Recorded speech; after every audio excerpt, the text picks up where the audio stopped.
वजीर आजम नरेंद्र मोदी ने गुरुग्राम से मुल्क को तरक्याती प्रोजेक्टों का दिया तोहफा। 1 लाख करोड़ रुपए के 114 नेशनल हाईवे प्रोजेक्टों का किया इफ्तिताह और रखा संग बुनियाद। द्वारका एक्सप्रेसवे के हरियाणा हिस्से का किया इफ्तिताह।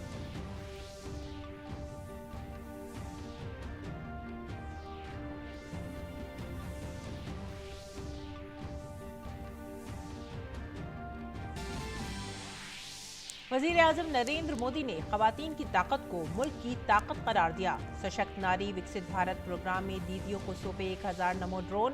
खुद इमदादी ग्रुपों को 8000 करोड़ रुपए के बैंक कर्जे किए तकसीम।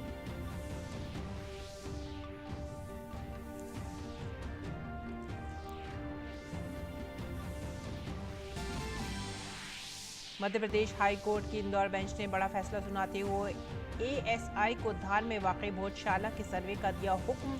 इस मामले में हिंदू फ्रंट फॉर जस्टिस ने हाई कोर्ट में दी थी दरख्वास्त।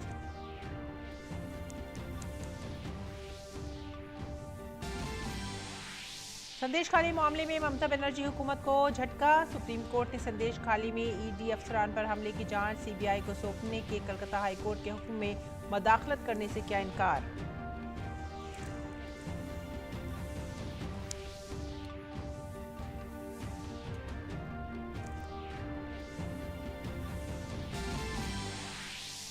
इंतखाबी बॉन्ड्स की मालूमात देने के सुप्रीम कोर्ट के हुक्म पर एसबीआई ने मांगा मजीद वक्त। अदालत ने कल तक मालूमात देने को कहा। इलेक्शन कमीशन को 15 मार्च तक मालूमात आम करने की हिदायत।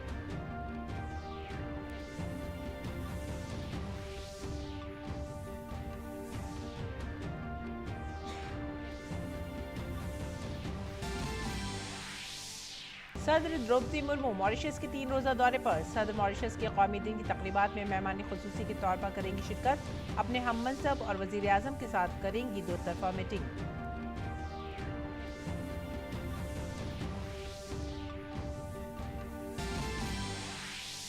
छियानवे ऑस्कर अवार्ड्स में फिल्म ओपेनहाइमर का रहा जलवा। बेहतरीन फिल्म समेत 7 अवार्ड्स किए अपने नाम। किलियन मर्फी ने बेहतरीन अदाकार और एमा स्टोन ने बेहतरीन अदाकारा का जीता अवार्ड।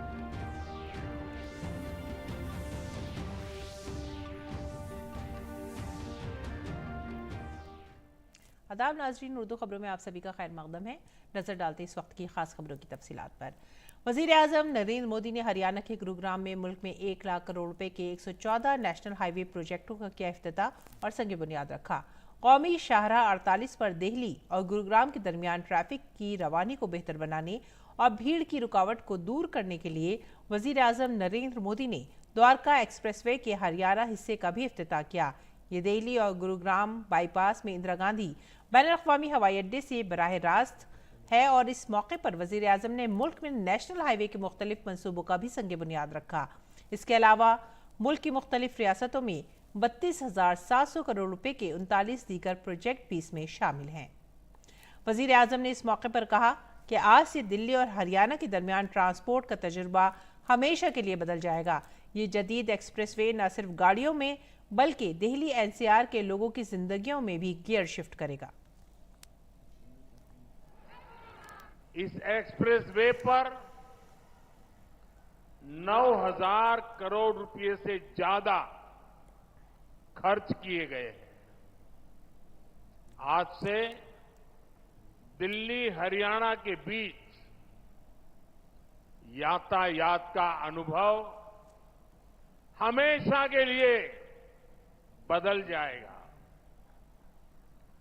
ये आधुनिक एक्सप्रेसवे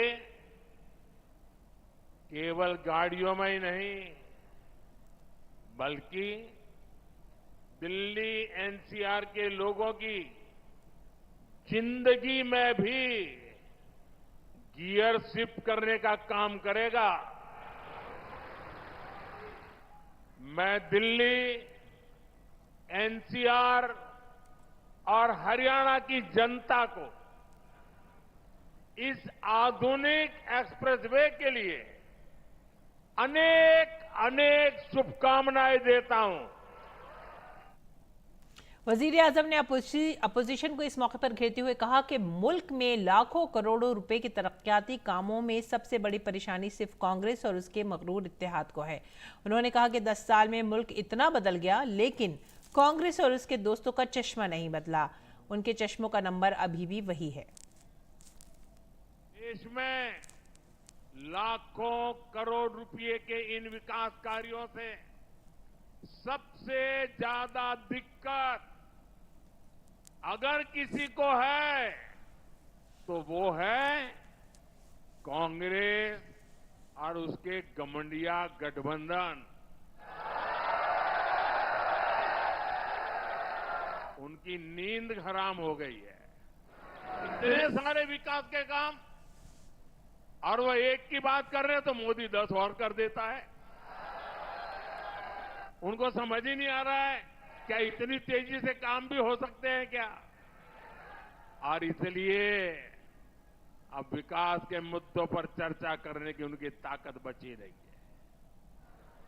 और इसलिए वो लोग कह रहे हैं कि मोदी चुनाव की वजह से लाखों करोड़ रुपयों के काम कर रहा है। 10 वर्षों में देश इतना बदल गया, लेकिन कांग्रेस और उसके दोस्तों का चश्मा नहीं बदला। इनके चश्मे का नंबर अभी भी वही है, ऑल नेगेटिव, ऑल नेगेटिव। वजीर आजम का भी जायजा लिया। द्वारका एक्सप्रेसवे को कौमी शाहराह 48 पर दिल्ली और गुरुग्राम के दरमियान ट्रैफिक की रवानी को बेहतर बनाने और निजाम की रुकावटों को दूर करने में मदद करने में एक संग मील समझा जा रहा है। 8 लेन वाले द्वारका एक्सप्रेसवे के 19 किलोमीटर तवील हरियाणा हिस्से को 4100 करोड़ रुपए की लागत से तामीर किया गया है। इस प्रोजेक्ट में 10.2 किलोमीटर तवील दिल्ली हरियाणा बॉर्डर से वसी रेल ओवरब्रिज आरओबी और 8.7 किलोमीटर तवील वसी रेल ओवरब्रिज से खिड़की दौला तक के 2 पैकेज शामिल हैं। इस मौके पर वजीर आजम के साथ हरियाणा के वजीर आला मनोहर लाल और मरकजी वजीर नितिन गडकरी भी मौजूद थे।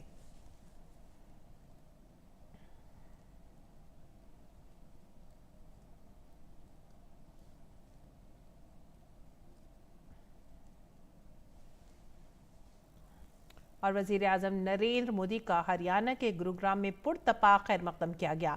इससे पहले के मुल्क में 1 लाख करोड़ रुपए के 112 नेशनल हाईवे प्रोजेक्टों का इफ्तिताह और संग बुनियाद भी रखा गया। वहां मौजूद लोगों की बड़ी तादाद ने वजीर आजम का इस्तकबाल किया। इस मौके पर वजीर आजम ने अवाम का शुक्रिया अदा किया।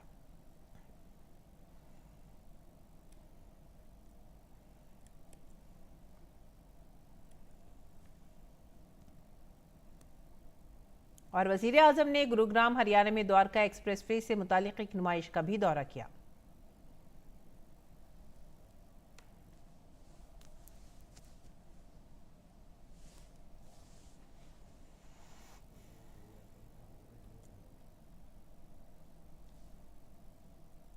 वजीर आजम नरेंद्र मोदी ने पीर को नई दिल्ली के पूसा में ज़राई तहकीक के भारतीय इदारे में सशक्त नारी विकसित भारत प्रोग्राम में शिरकत की। इस दौरान वजीर आजम ने नमो ड्रोन दीदियों के साथ बातचीत की। वजीर आजम ने नमो ड्रोन दीदियों के ज़ेरे इत्माम ज़राई ड्रोन का मुजाहरा भी देखा। खास बात यह है कि ड्रोन के मुजाहरे में मुल्क भर से 10 मुख्तलिफ मकामात से नमो ड्रोन दीदियों ने एक साथ हिस्सा लिया। प्रोग्राम के दौरान वजीर आजम ने दीदी को 1094 ड्रोन भी पेश किए। नमो ड्रोन दीदी और लखपति दीदी के इक़दामात खास तौर पर देही इलाकों में ख़वातीन में माशी तौर पर बाइख्तियारी बढ़ाने और माली खुदमुख्तारी को फ़रोग़ देने के वज़ीर आज़म के विजन का एक लाजमी हिस्सा है। इस विजन को आगे बढ़ाने के लिए वज़ीर आज़म ने लखपति दीदियों को एजाज़ से नवाजा, जिन्होंने दीन दयाल अंत्योदय योजना, नेशनल रूरल लाइवलीहुड मिशन की हिमायत से कामयाबी हासिल की है और ख़ुद को तरक्की देने के लिए दीगर सेल्फ हेल्प ग्रुप के अरकान को तरकीब दे रही हैं। वज़ीर आज़म ने हर जिले में बैंकों के जरिए कायम करदा बैंक लिंकेज कैंपों के जरिए सेल्फ हेल्प ग्रुप्स को रियायती शरह सूद पर तकरीबन 8000 करोड़ रुपए के बैंक कर्ज भी तकसीम किए। वज़ीर आज़म ने इस मुद्दत के दौरान तकरीबन 2000 करोड़ रुपए का सरमाया इमदादी फंड भी तकसीम किए। प्रोग्राम से खिताब करते हुए वज़ीर आज़म ने जोर दिया कि मुल्क कोई भी हो, माशरा कोई भी हो, ख़वातीन की ताकत के वक़ार को बढ़ाकर उनके लिए नए मौक़े पैदा करके ही आगे बढ़ा जा सकता है। वज़ीर आज़म ने यह भी कहा कि बदकिस्मती से मुल्क में पिछली हुकूमतों के लिए आप तमाम ख़वातीन की जिंदगियां और आपके मसाइल को कभी भी तरजीह नहीं दी गई और आपको आपकी किस्मत पर छोड़ दिया गया।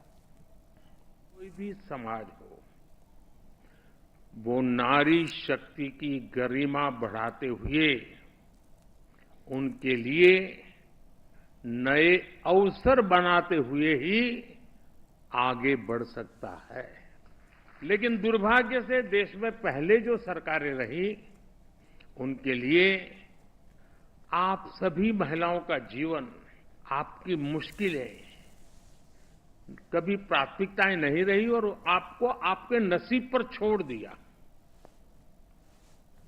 मेरा अनुभव यह है कि अगर हमारी माताओं बहनों को थोड़ा अगर अवसर मिल जाए, थोड़ा उनको सहारा मिल जाए, तो फिर उनको सहारे की जरूरत नहीं होती है, वे खुद लोगों का सहारा बन जाती है। वजीर आजम ने कहा कि भारत की ज़राअत को सिम देने वाली ड्रोन टेक्नोलॉजी की पहली पायलट हमारी ड्रोन दीदी है।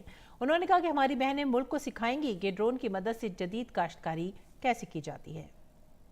भारत की कृषि को नई दिशा देने वाली ड्रोन टेक्नोलॉजी की पहली पायलट ये मेरी बेटियां हैं, मेरी बहनें हैं। हमारी बहनें देश को सिखाएगी कि ड्रोन से आधुनिक खेती कैसे होती है। वजीर आजम नरेंद्र मोदी ने नई दिल्ली के पूसा इंस्टीट्यूट में सशक्त नारी विकसित भारत प्रोग्राम में लखपति दीदियों से बातचीत भी की। इस दौरान मुल्क के मुख्तलिफ हिस्सों से आई हुई लखपति दीदियों ने अपने तजुर्बात बयान करते हुए उन्हें बताया कि आज वो मरकजी हुकूमत की मुख्तलिफ स्कीमों की वजह से अच्छी जिंदगी गुजार रही हैं। उन्होंने ये भी कहा कि आज वो बहुत सी दूसरी बहनों को भी रोजगार फराहम कर रही हैं। लखपति दीदियों ने भी इन स्कीमों के लिए वजीर आजम का शुक्रिया अदा किया। हाँ बताइए। मेरा समूह का नाम ज्योतिर्मयी है। मैं सत्यसाई डिस्ट्रिक्ट और आंध्र प्रदेश से आई हूँ।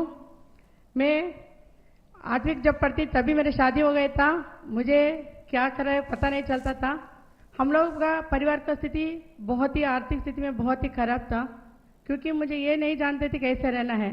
उसी समय में मुझे मेरा एक मंच मिला है, मैं के आशा ज्योति जैसा मेरा समूह।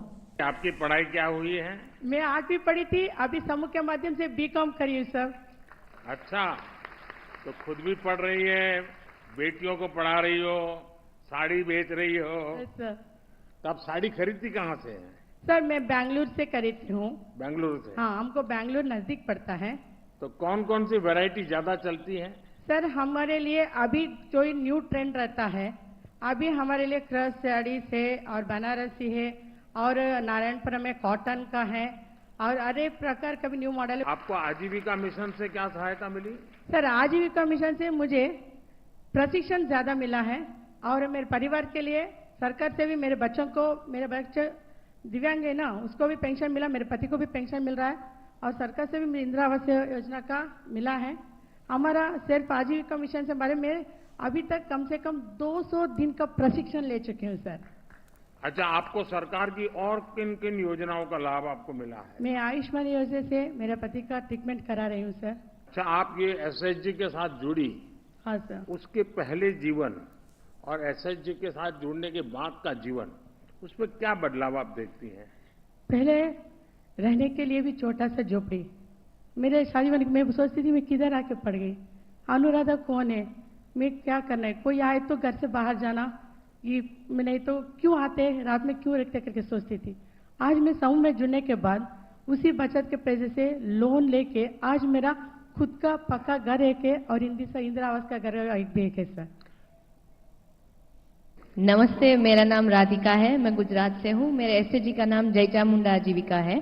जब मैं पहले की बात बताऊं, जब मैं समूह से नहीं जुड़ी हुई थी तब मेरे पापा के लिए मैंने सपना देखा था कि मैं उसके लिए एक घर एक बना के जाऊंगी शादी से पहले, और एक मेरा भाई छोटा है जो उसका मेंटल हेल्थ ठीक नहीं है, तो उसके लिए मुझे उसका अच्छे से हॉस्पिटल में दिखाना था और उसे अच्छे हॉस्टल में रखना था।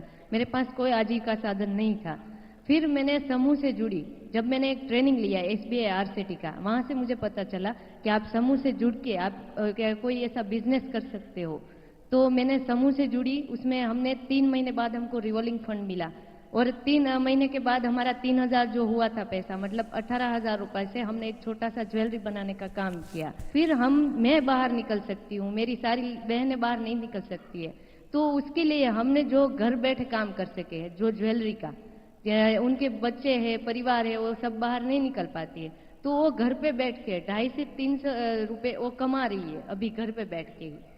तो वो हमने आपको उनको किन काम किन किया। चुनौतियों का सामना करना पड़ा? चुनौतियां तो बहुत सारी आई। पहले तो घर से बाहर निकलने में, छोटा गांव है तो सब लोग बोल रहे थे ये लड़की को अकेले भेज दिया, इनको नहीं भेजना चाहिए। लेकिन आज के टाइम में ये बोल रहे हैं कि नहीं, ये देखो दादा की लड़की नहीं लड़का बन के आगे बढ़ रही है। और हमको देख के आपके कारण और आपकी जो स्वयं सहायता समूह की बहनें हैं, उनके जीवन में कोई बड़ी महत्वपूर्ण घटना घटी हो, कुछ बदलाव आया हो? आप स्वयं कितना कमाती हैं? हम अभी सरस मेला करते हैं ना, तो एक मेले हमको 1 लाख से 1.5 लाख तक रुपए का हम सेल करते हैं हर महीना? हाँ, महीना मतलब एक मेले में। और अभी हमने 17 दिन का अभी आजीविका मेला किया था नोएडा में, उसमें हमने 2 लाख का हमने इनकम किया है उसमें से। आप तो गुजराती हैं, तो आपके तो ब्लड में व्यापार है। जी सर। तो आगे से आप क्या करना चाहती है? मैं यही सोचती हूँ, अगर मौका मिल रहा है, मुझे यहाँ मौका मिला था, मैं अगर बहाना बना देती या डर जाती तो मैं आगे नहीं बढ़ पाती। मुझे जो मौका मिला है उस पे मुझे चौका मार ही देना है और आगे बढ़ ही लेना है। किराने की दुकान स्थापित कर दिया, तो बाद में मुझे बैंक शौकी और बिजनेस करेस्पॉन्डेंट शौकी का कार्य करने के लिए मौका मिला। तो एनआरएलएम में माध्यम से प्रशिक्षण लेके मैं Anandnagar bank of India branch में अभी बैंक शौकी कार्य कर रहा हूँ। तो मैंने बैंक शौकी कार्य शुरू करने से मुझे मेरा गांव पे हर दीदी लोगों को मैंने पहले खाता खुलवाया और हमारा गवर्नमेंट का जो बीमा योजना है PMSBY, PMJJBY, अटल पेंशन योजना, वो सब भी कराया। और अभी तक मैं बैंक से दीदी लोगों को प्राय 3 करोड़ रुपया क्रेडिट लिंकेज भी कराया। और मैंने उन दीदी लोगों को मैंने मुद्रा लोन भी दिलाया, कृषि लोन भी दिलाया। पहले तो डरता था, मैं तो बहुत छोटा था, 1-1 रुपया की भी मोहताज था। अभी तो मेरे पास गवर्नमेंट है, मेरा सब सुযোগ सुविधा दे रहा है, तो मैं क्यों डरूंगा। तो अभी आपकी इनकम कितनी हो गई है, आय कितनी हो गई आपकी? अभी तो सर मैं महीना में 15,000 रुपया कमा लेता हूँ। मेरा किराए पे दुकान से भी 12-13 हजार रुपया मिल जाता है। मेरे सालाना में मुझे 2.5 से 3 लाख रुपया रोजगार हो जाता है। अच्छा, आप और कितने लोगों को मुद्रा लोन दिलवाया, उन्होंने रोजगार दिया होगा? आपके कारण आपके इलाके में कितने लोगों को रोजगार मिला होगा? सर मैंने तो मेरा जो समूह दल है, जो दीदी मुझसे जब भी मदद चाहता है, जिसका भी आजीविका ऊपर कार्य कर रहा है, मैं मेरे साथ लेके उसको बैंक मैनेजर के पास ले जाता हूँ, उसका खुद का आजीविका दिखाता हूँ, तो उसको मुद्रा लोन दिलवाने के मैं हेल्प कर देता हूँ। तो गांव वाले आपको कैसे पहचानते हैं? सर पहले तो मुझे कोई पहचानता नहीं था, अभी तो मेरे सब दीदी लोग मुझे बैंक शौकी और बिजनेस करेस्पॉन्डेंट शौकी से जानते हैं। तो मैं बहुत गर्व के साथ कह सकता हूँ, जो मेरा गांव में एक मेरा पहचान है। और मरकजी वजीर गिरिराज सिंह ने सशक्त नारी विकसित भारत प्रोग्राम से खिताब किया। गिरिराज सिंह ने कहा कि वजीर आजम नरेंद्र मोदी दुनिया के पहले लीडर हैं जिन्होंने खवातीन को बाइख्तियार बनाने के लिए बहुत कुछ किया है। आज के इस कार्यक्रम में विश्व के लोकप्रिय प्रधानमंत्री जी, जो दुनिया में पहली बार इतने बड़े पैमाने पर महिला आर्थिक स्वावलंबन, इनकम जनरेशन पर आपके नेतृत्व में काम हो रहा है। प्रधानमंत्री जी, आपके नेतृत्व में आत्मनिर्भर महिला, आत्मनिर्भर भारत की असली पहचान है। विश्व के इतिहास में अगर देखें, ऐसा कोई नेता नहीं होगा जिसने महिला सशक्तिकरण को लेके इतने बड़े कदम उठाए हों। आगे बढ़ेंगे अगली खबर की तरफ। मध्य प्रदेश हाई कोर्ट की इंदौर बेंच ने एक बड़ा फैसला सुनाते हुए धार में वाक़ भोजशाला के ASI सर्वे का हुक्म दिया है। हिंदू फ्रंट फॉर जस्टिस की जानिब से इस मामले में हाई कोर्ट में एक दरख्वास्त दी गई थी। सर्वे GPR और GPS टेक्नोलॉजी से किया जाएगा।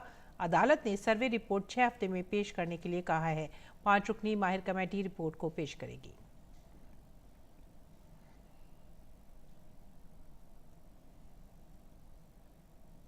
इंदौर हाईकोर्ट के हुक्म पर संघ समिति का रद्देमल मध्य प्रदेश भोजशाला के ASI सर्वे के हुक्म पर ऑल इंडिया संघ समिति ने फैसले का खैर मकदम करते हुए अपनी खुशी का इजहार किया है। मध्य प्रदेश उच्च न्यायालय के इंदौर खंडपीठ के द्वारा मां सरस्वती के मंदिर भोजशाला के ASI सर्वे का आदेश पारित करना, अखिल भारतीय संत समिति इसे सुखद मानती है और न्याय की जीत मानती है। हमें आशा ही नहीं पूर्ण विश्वास है आने वाले दिनों में गुलामी के एक एक चिन्ह मिटेंगे और मां सरस्वती का वह दिव्य और भव्य मंदिर वासंतिक नवरात्र और बसंत पंचमी के पूजा से गूंजेगा। हमें यह दृढ़ विश्वास है। सुप्रीम कोर्ट में आज इलेक्टोरल बॉन्ड केस की अहम समाअत हुई है। इस मामले में स्टेट बैंक ऑफ इंडिया ने इंतखाबी बॉन्ड्स की खरीदारी से मुतालिक तमाम मालूमात फराहम करने के लिए 30 जून तक का वक्त मांगा था। अदालत ने SBI को कल तक तमाम मालूमात इलेक्शन कमीशन को सौंपने का हुक्म दिया है। इलेक्शन कमीशन इसे 15 मार्च तक अपनी वेबसाइट पर जारी करेगा। साथ ही अदालत ने दरख्वास्त गुजार ADR की तरफ से दायर तौहीन अदालत की दरख्वास्त को निपटाते हुए SBI से कहा है कि अगर वो अगली बार हुक्म अदूली करती है तो अदालत चेयरमैन के खिलाफ तौहीन अदालत की कार्रवाई शुरू कर सकती है।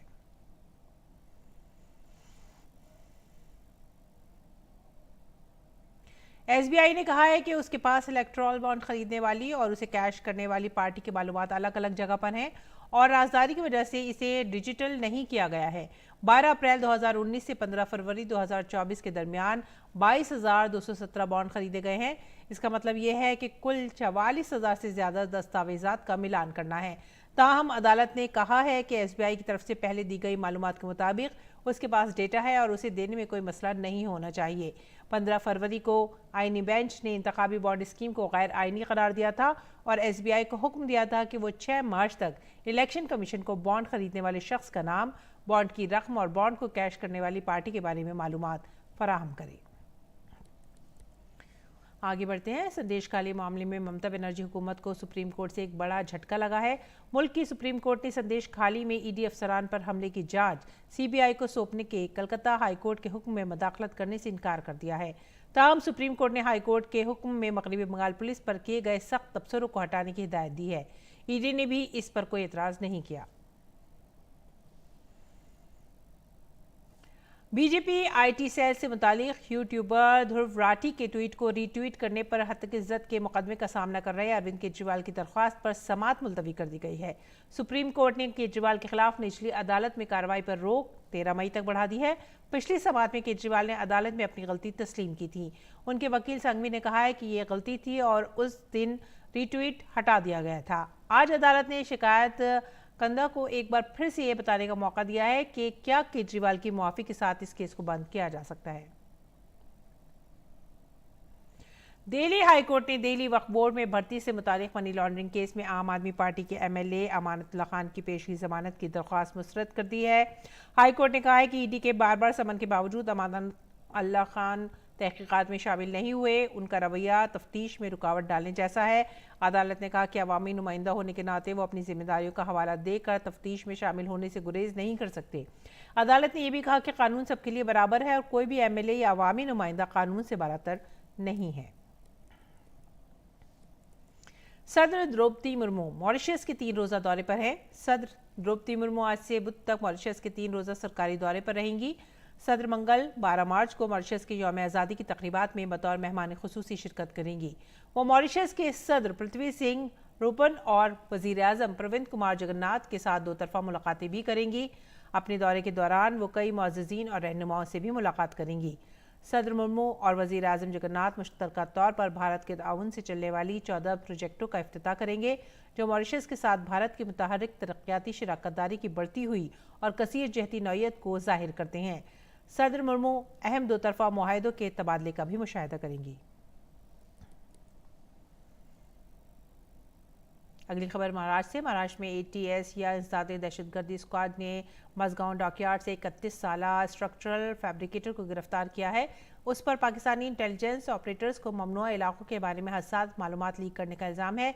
मुलजिम को हनी ट्रैप में फंसाकर इंटेलिजेंस मालूमात इकट्ठी की जा रही थी। और हरियाणा के रेवाड़ी में कल रात सड़क हादसे में 6 लोगों की मौत हो गई। इस हादसे में 6 दीगर अफराद जख्मी भी हुए हैं। वाक़या उस वक्त पेश आया जब कार में सवार अफराद टायर तब्दील कर रहे थे कि पीछे से आने वाली दूसरी कार ने उन्हें टक्कर मार दी।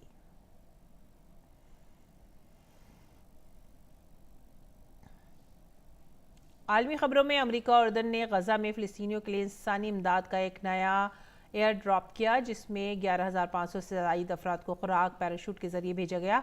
गजा और इसराइल के हमले ने 2.3 मिलियन में से ज़्यादातर लोगों को बेघर कर दिया है और खुराक, पानी और अद्वियात की शदीद किल्लत पैदा कर दी है। आदाद शुमार के मुताबिक अमेरिका ने रवा माह तकरीबन 1,35,000 अफराद को फ़िज़ा के जरिए खुराक फराहम की। अमेरिकी सदर जो बाइडन ने भी फौज को समुद्री रास्ते से गजा तक इमदाद पहुंचाने के लिए एक आर्जी बंदरगाह बनाने का हुक्म दिया है।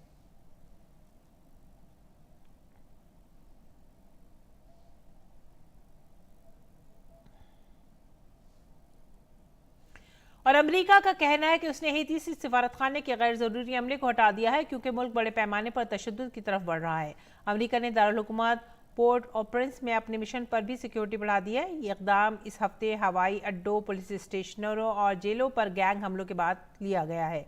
ये गैंग वजीर आजम एरियल हेनरी को हटाने पर जोर दे रहे हैं। मुल्क में 3 रोज़ा इमरजेंसी में 1 माह की तोसी कर दी गई है। एक सोशल मीडिया पोस्ट में अमरीकी सिफारतखाने ने कहा है कि अमरीकी सिफारतखाने के अहाते और एयरपोर्ट के करीब गैंग तशद्दुद में इजाफे के बाइस महकमा खारजा ने सिफारतखाने के इजाफी अहलकारों की रवानगी के इंतजाम करने का फैसला किया है, ताहम सिफारतखाना खुला रहेगा। पाकिस्तान के साबिक वज़ीर आज़म इमरान खान के सैकड़ों हामी 8 फरवरी को होने वाले इंतखाबात में धांधली के खिलाफ मुल्क भर में सड़कों पर निकल आए हैं। पाकिस्तान में फरवरी में वोटिंग हुई थी, जिसमें इलेक्शन के दिन मोबाइल इंटरनेट भी बंद कर दिया गया था। काबिल जिक्र है कि इंतखाबात में वोटों में धांधली के इल्जाम लगाए गए थे। इमरान खान की हिमायत याफ्ता उम्मीदवारों ने 93 नशिस्तें हासिल की। इमरान खान और उनकी पार्टी ने बड़े पैमाने पर धांधली का इल्जाम लगाते हुए इंतखाबी नताइज को मुस्तरद कर दिया है। बात करते हैं ऑस्कर अवार्ड्स की। 96वें ऑस्कर अवार्ड्स में फिल्म ओपेनहाइमर का जलवा रहा। इस फिल्म ने बेहतरीन फिल्म समेत कुल 7 अवार्ड्स जीते हैं। ओपेनहाइमर ने बेहतरीन फिल्म, एडिटिंग, बेहतरीन ओरिजिनल स्कोर और बेहतरीन सिनेमेटोग्राफी कैटेगरीज में भी अवार्ड्स हासिल किए हैं। इस फिल्म को 13 कैटेगरीज में नामजद किया गया था। अकेडमी अवार्ड 2024 का इनेकाद अमरीकी रियासत लॉस एंजलिस के डॉल्बी थिएटर में हुआ। फिल्म पुअर थिंग्स ने 4 ज़ुमरों में ऑस्कर अवार्ड जीते हैं। फिल्म की मरकजी अदाकारा एमा स्टोन को बेहतरीन अदाकारा का अवार्ड मिला। एमा का ये दूसरा ऑस्कर है। इससे कबल 2016 में भी उन्होंने फिल्म ला ला लैंड के लिए बेहतरीन अदाकारा का अवार्ड जीता था। रियन मर्फी ने बेहतरीन अदाकार का अवार्ड हासिल किया है। डवाइन जॉय रैंकलॉफ को द होल्डओवर्स के लिए बेहतरीन माविन अदाकारा का अवार्ड मिला है।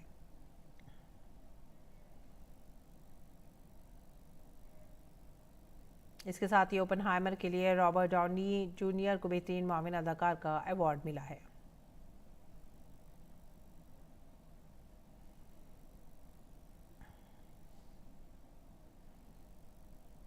और इसी के साथ ही आप हमारी पूरी टीम को दीजिए इजाजत। आदाब।